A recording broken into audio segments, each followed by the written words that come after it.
Codisburgo é mais do que um lugar. É um livro aberto, um conto cotidiano, uma história que se escreve a cada nova caminhada. E assim seguimos, desvendando páginas e trajetos, percorrendo palavras e passos de Guimarães Rosa, um escritor cuja obra nunca se afastou da vida real, porque nasceu dela.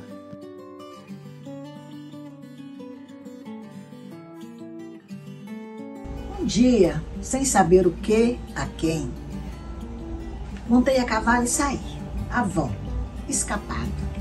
A arte que eu buscava outra gente diferente. E marchei 2 léguas. O mundo estava vazio. Boi, boi, boi, boi, campo. Eu tocava seguindo por trilhos de vacas. Atravessei um ribeirão verde com buzeiros e engazeiros debruçados. Ali era um val de gado. Quanto mais ando querendo pessoas, parece que entro mais no sozinho do vago. Foi o que eu pensei na ocasião. De pensar assim, me desvalendo. Eu tinha culpa de tudo nessa minha vida e não sabia como não ter. E apertou em mim aquela tristeza da pior de todas, que é a sem razão de motivos. E eu nem sabia mais o montante que eu queria e nem aonde eu extenso ia. O tanto assim, que até um riachinho que eu defrontei, um riachinho à toa de branquinho, me olhou e me disse, não, era para eu não ir mais para diante. O riachinho me tomava a bênção. Apiei. O bom da vida é para o cavalo, que decapita e come. Deitei e puxei o chapéu de tapa-cara. Eu vinha muito, muito angustiado. Quando acordei, não acreditei. Tudo que é bonito é absurdo. Deus estava. Ouro e prata que Diedorim aparecia ali, a 2 passos de mim, me vigiava. Sério, quieto como ele mesmo, igual a ele mesmo nessa vida. Tinha notado a minha ideia de fugir, tinha me rastreado e me encontrado. Não sorriu, não falou nada. Eu também não falei. Naqueles olhos e tanto de Diedorim, o verde mudava sempre, como as águas de todos os rios em seus lugares ensombrados. Aquele verde arenoso, mas tão moço, tinha muita velhice, querendo me contar coisas que a ideia da gente não dá para se entender. E acho que é por isso que a gente morre. De Diedorim ter vindo e ficar desbarrado ali, esperando meu despertar e vendo meu dormir, era até engraçado. Era para se dar feliz risada. Não dei, não pude nem quis. Apanhei foi o silêncio de um sentimento feito em decreto. Que você, por toda a sua vida, tem que ser só para mim, Riobaldo, pegada em mim sempre. Era como se Diedorim estivesse dizendo. Montamos e viemos voltando. Digo ao Senhor, como foi que eu gostava de Diedorim. E eu tinha de gostar tramadamente assim, calar qualquer palavra. Ele fosse uma mulher, eu me encorajava no dizer paixão, apertava, diminuía, ela no meio dos meus braços. Mas 2 guerreiros, como iam poder se gostar, mesmo em singela conversação, por detrás de tantos brilhos e armas? Mas em antes, se matar em luta, o outro, e tudo impossível.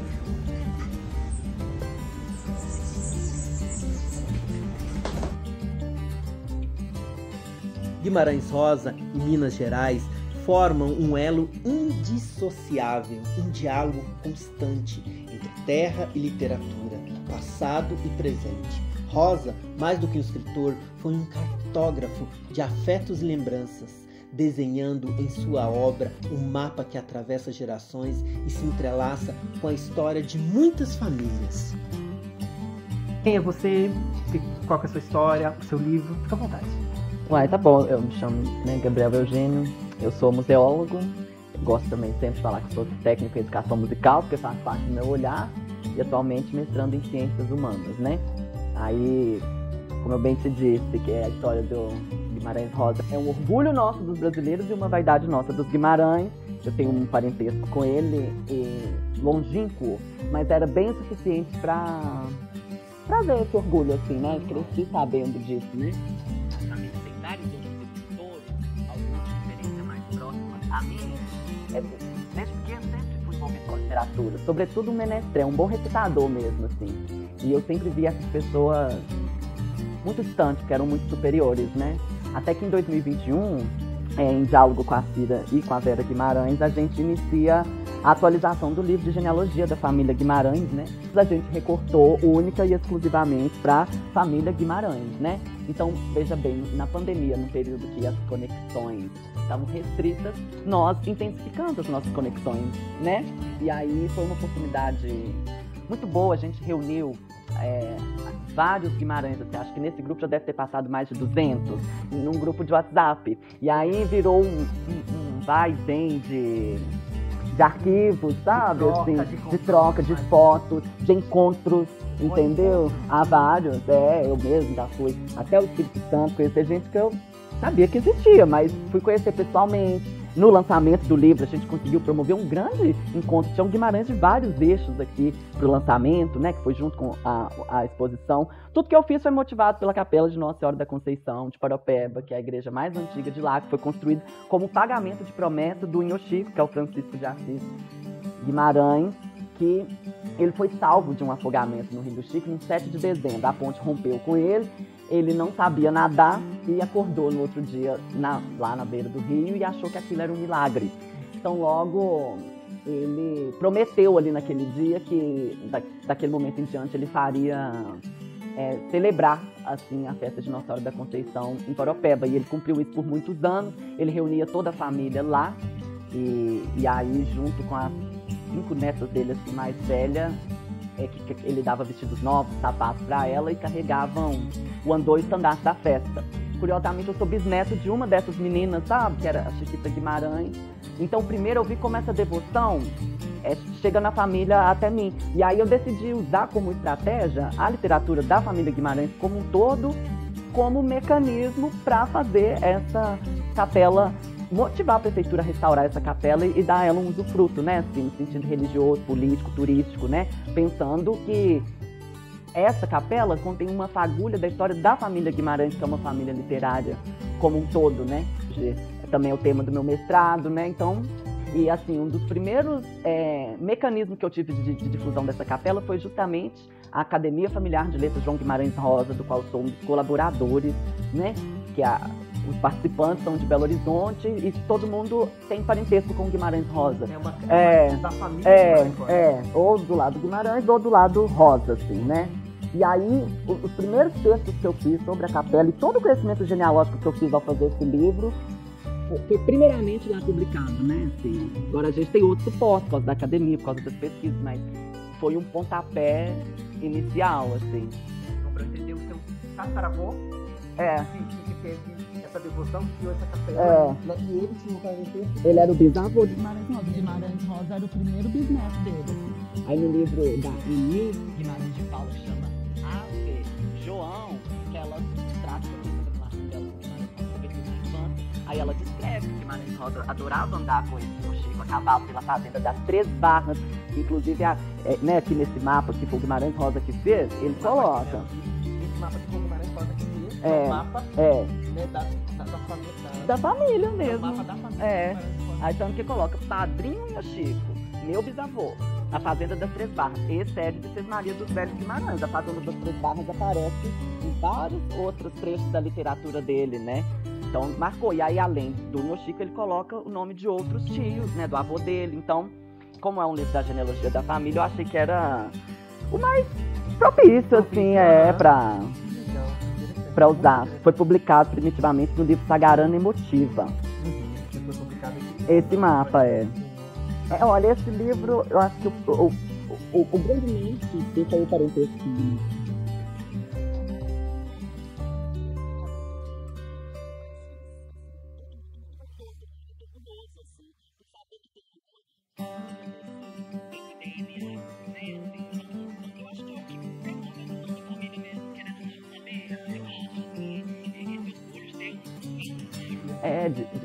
Poeses mesmo, com uma boa cadência, assim, eu acho muito profunda as frases dele, né?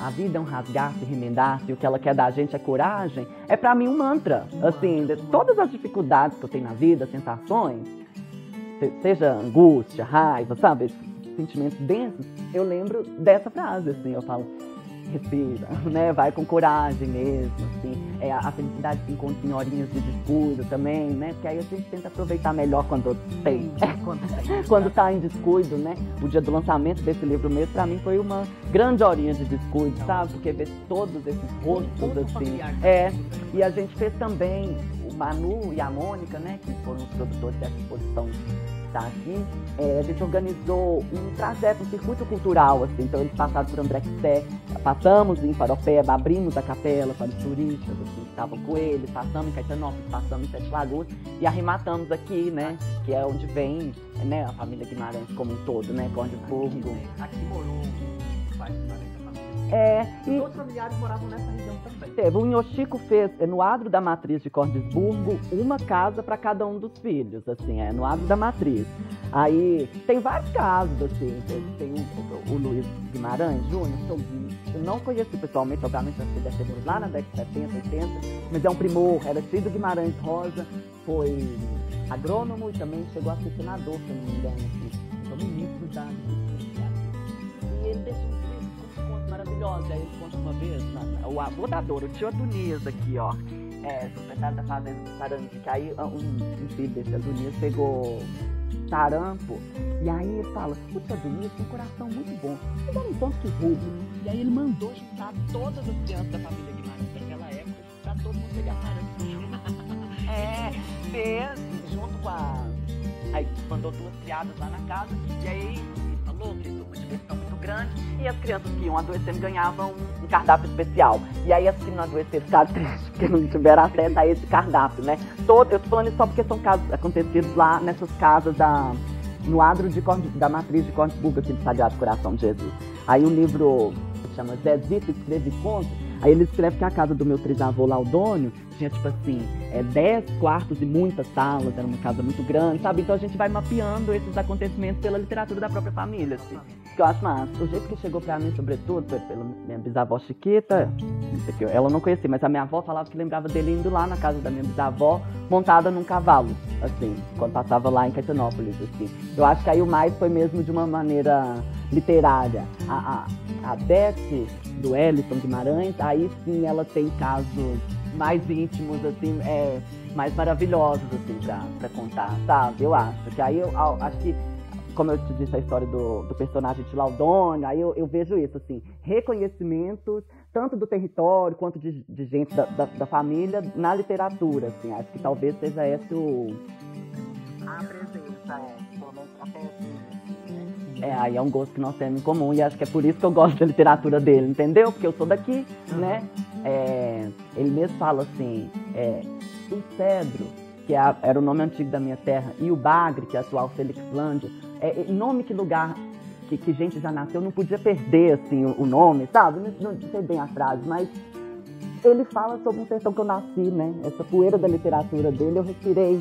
Então isso eu acho massa, assim. E eu gosto da geografia dele, no Instituto Brasileiro de Geografia, IGB, e aí ele até fala sobre Paropeba e o rio epônimo nesse discurso de posse dele, né?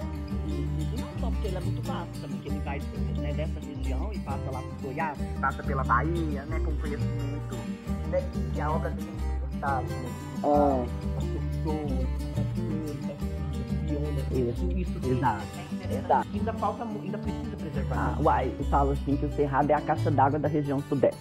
Então, querido, se a gente quer ter água, a gente precisa de ter o cerrado por causa das raízes profundas que filtram a água até o lençol freático, sabe? Então, essa descrição minuciosa, bela da fauna e da flora, que eram características que o Guimarães Rosa gostava de estudar, o que parece desde a infância, se fazem atuais, para que a gente não perca esse conhecimento, sabe? Porque ele tinha uma preocupação tão grande com essa natureza, igual tem com essa fauna e flora, e tem uma frase assim, até nós estávamos entrando dentro do Parque Nacional Grande Sertão Veredas, e veio vários periquitos. E o nosso Gui Wells, que é uma pessoa fantástica, ele citou uma frase dele assim, periquitos em bandos. Né? E aí ele fez uma encenação de uma parte do livro que fala disso, uma coisa mais linda. Né? Então lá ainda tem partes que ainda tem esses periquitos em bandos. Né? Até quando? Até quando a gente vai conseguir, né, caminhar literatura, cultura, agronegócio, evolução da sociedade como um todo, mas de uma forma sustentável. Ele mesmo traz na literatura dele algo que foi uma atividade extrativista que foi inserida aqui após a invasão dos portugueses, que foi a criação dos bois. Né? O boi não é do cerrado e ele traz essa questão com o boi em vários momentos, a boiada. Eu gosto bastante dele, que eu acho tão genial uma seção de poemas assim, que ele fez, analisando a figura do boi em presépios, em quadros de representação do presépio que ele viu no Museus da Europa. Assim, eu achei, gente, que ele traz essa identidade que é nossa, assim, dessa região como um todo, porque nós somos mesmo, né, rural, de folia, de congado, de pastorinho. Não tem muito mais, assim. Tem suas riquezas, tem suas nuances, mas assim, se for ver o que é mesmo, o que persiste até hoje, é isso. Nós somos rural, né? As minas são muitas, né? Tem a mina extrativista que tirou ouro, que tirou diamante, mas aqui tira a dose também, mas nós somos do boi, né? Nós somos vaqueiro mesmo, assim. E ele traz essa atividade muito bem representada, né? Assim. Então que a gente siga assim, explorando esse território de uma maneira equilibrada, né? Acho que o equilibrado é a palavra do... Vamos fazer essa travessia de uma forma harmônica, né? Eu acho que é um bom convite, assim. E acho que também essa questão da importância da própria família, assim, a divulgação da obra dele, né? Como eu te disse, tanto da existência dessa Academia Familiar de Letras João Guimarães Rosa, dos inúmeros livros que cada um pôde publicar, e aí você vai encontrando facetas dele, resquícios, assim, né? Esses escritores seguem... Quais são as escritas deles? Seguem o do Guimarães Rosa? Olha, assim, muitos escreveram sobre essa região. E os casos... os casos daqui mesmo, assim, igual o Sogui. Publicou 3, mas um deles eu não tive acesso, que é o 7 Contos de Réis. Cordesburgo, Gente daquele Tempo e Outras Histórias, são sobre aqui a região.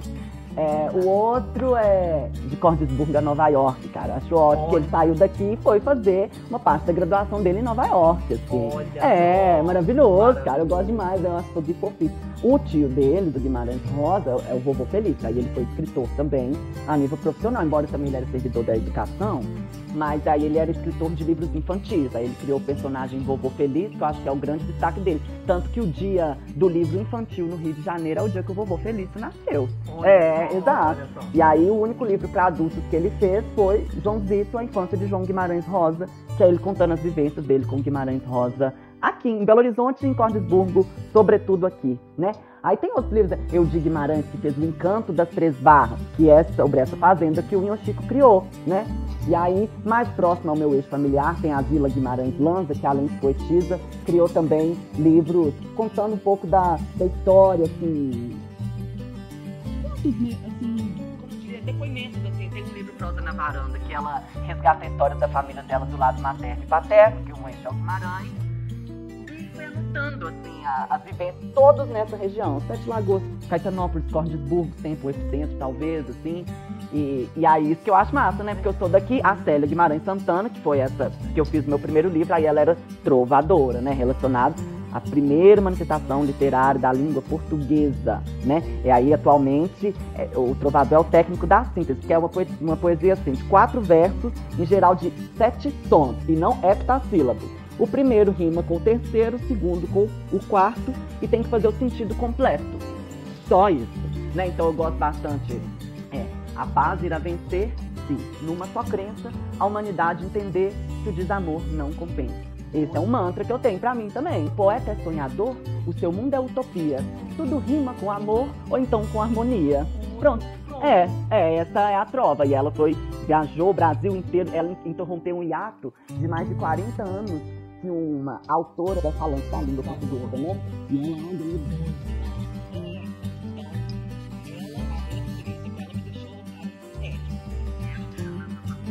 ela andou... Ela né, na mesma geração do Guimarães Rosa. Aí ela vai ser prima em terceiro grau dele, assim, por aí. Ela é neta de Laudônio Guimarães também, que tá citado lá no livro Sagarana que eu te falei, né? Esses são os seus livros que você Esse eu fiz. Aí, esse eu fiz sobre ela a pedido do filho dela, que se chamava Guilherme. E esse eu fiz com duas irmãs dela. Que é a Cira e a Vera, assim. Que é a continuidade da árvore genealógica da família Guimarães Rosa. Da família Guimarães. Guimarães. Aí tentei reconstituir as pessoas, Nossa, né, muito assim. interessante. Poxa, você caminhou muito, você demorou quanto tempo pra perfeito? Uai, 4 anos, né? 4 anos. Lá atrás, buscando aqui, buscando. Porque aí ele tinha até 1988. 88. E esses 30. Só que a gente conseguiu avançar tanto pra frente quanto pra trás, assim. A gente até, graças a historiadores que me ajudaram, isso não foi sozinho, não, assim.